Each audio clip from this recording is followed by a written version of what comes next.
What is volume? Volume is the amount of three-dimensional space an object occupies. Think about a die. Have you ever wondered how much space that die occupies? How much room that die takes up? If you have, that's great. If you haven't, take a second to think about it.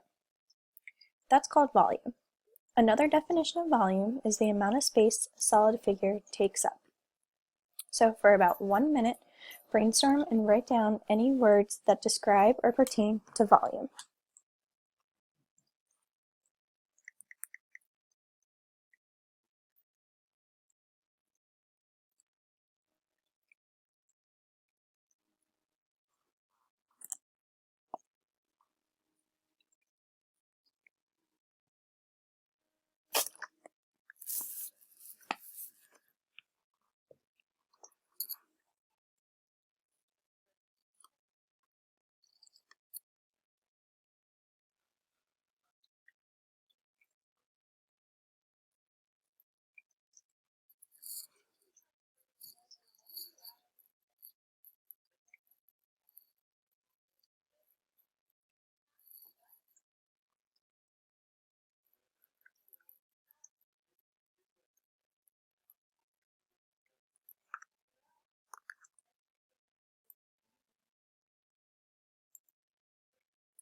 A few words I came up with were capacity.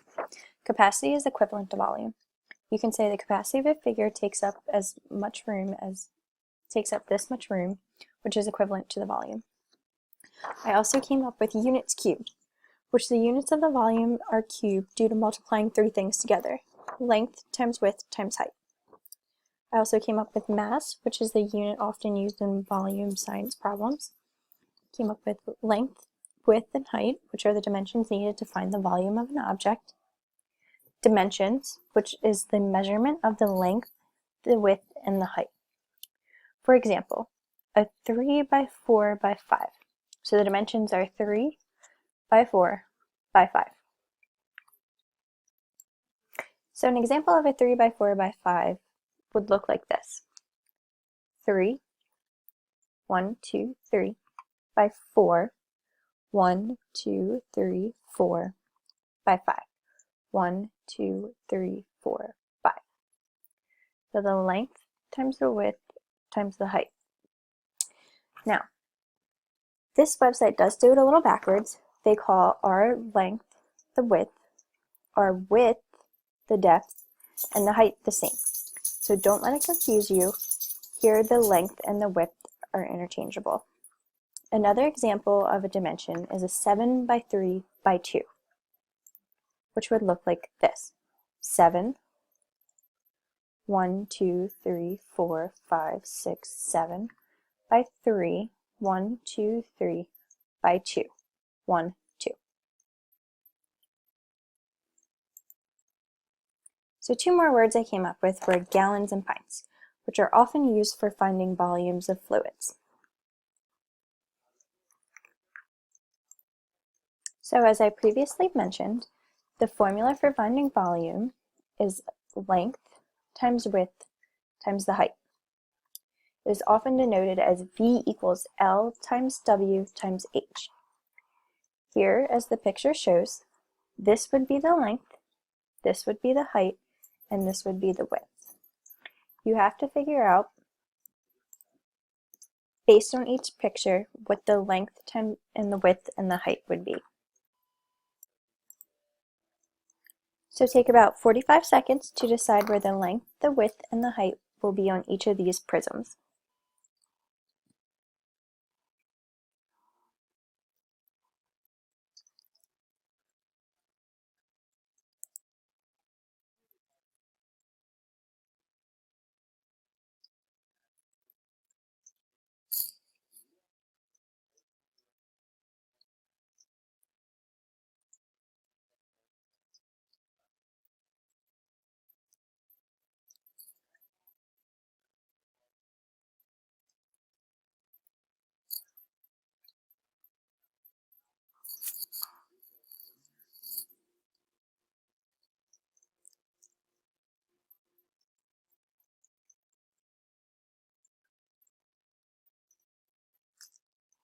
It should look like this.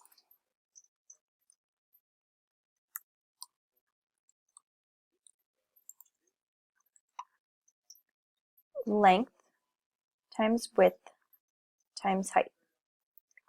Here it should be length times width times height. Now, do you notice anything special about this prism? This is a square prism, which means that the dimensions of each length, width, and height will be the same.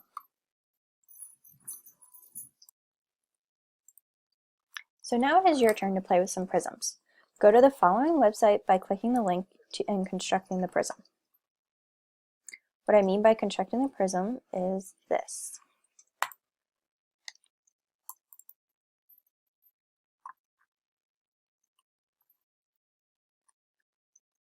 Click one side